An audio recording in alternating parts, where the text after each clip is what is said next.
Hello everyone, my name is Elvina and I am a student at the University of Suffolk.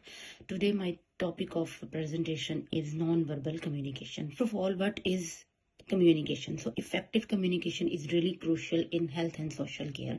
There are various styles of communication, but today obviously I will discuss about non-verbal communication. And I will discuss about its drawbacks, advantages, limitations, and its use, its strength in health and social care settings.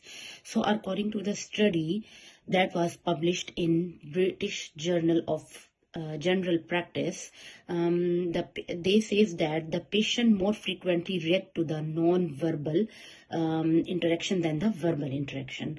For example, when the patient claims that he has a stomach discomfort which is moderate, but during an examination he showed more severe expressions of the pain than he was described it before. So, what about the definition? So, definition of non-verbal communication is that when someone uses visual clues instead of a spoken ones to express their thoughts, emotion, moods. So, physical gesture, facial expression, posture, these are all examples of non-verbal communication. So, what are the characteristics of non-verbal communication? So, as a healthcare professional, your eye contact should be maintained. You should show the interest that you are listening to the patient. Make sure your facial expressions are conveying the right message. Your hand gestures, your touch express the emotions.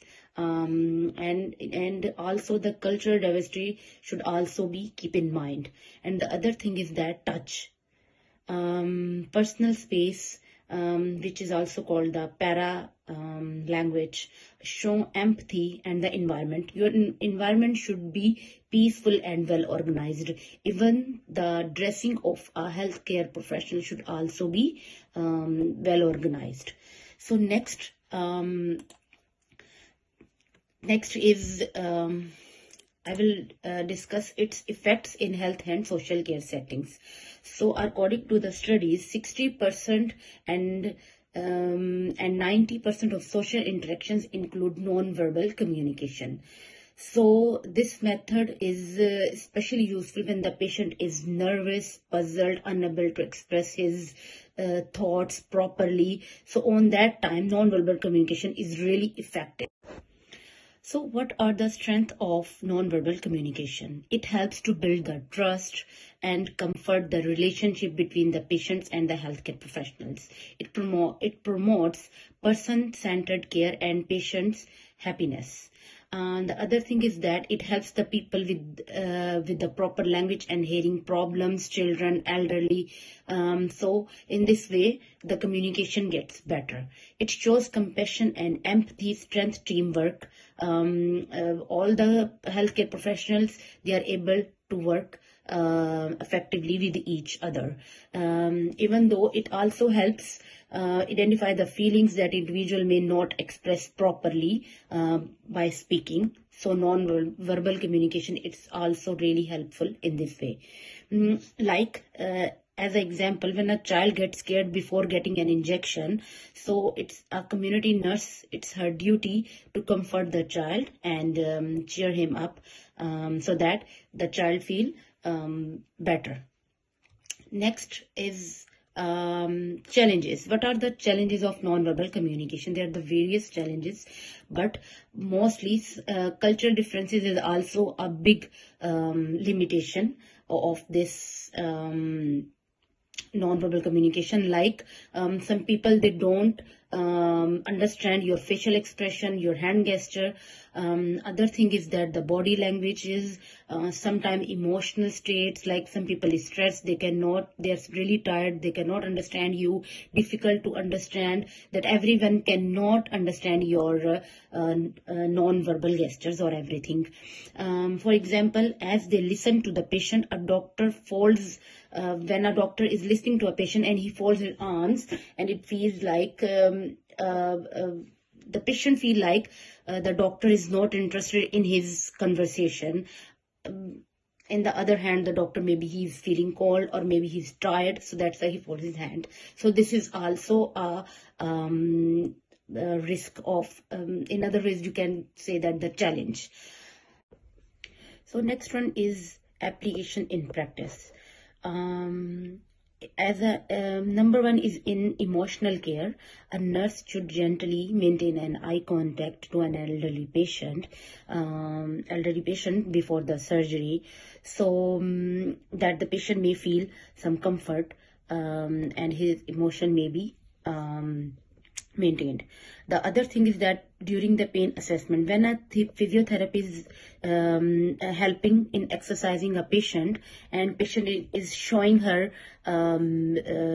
emotions of pain or on by his face, so a physiotherapist should understand that thing also. The other thing is in dementia care, sometimes the patient, they don't understand by verbally, because of their condition. So it's carer's duty, by smile and by their non-verbal gestures, to lead them. So the next thing is that how to tailor in different situations non-verbal communication.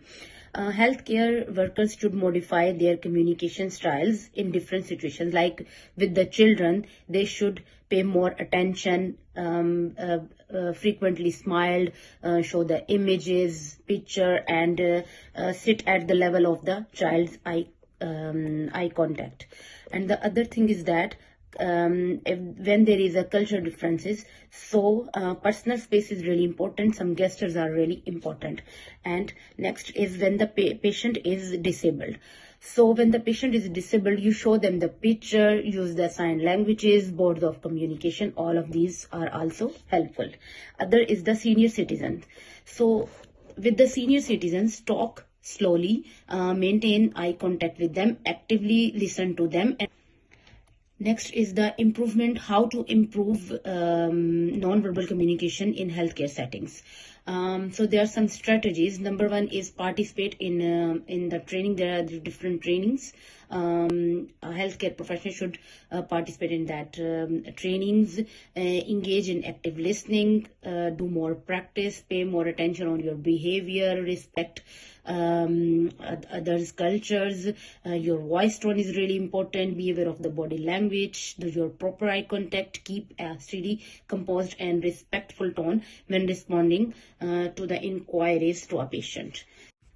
So what is conclusion? So in conclusion, I will conclude it like that. Non-verbal communication is really crucial because it can offer valuable knowledge, and spoken words foster trust and make your message more concise.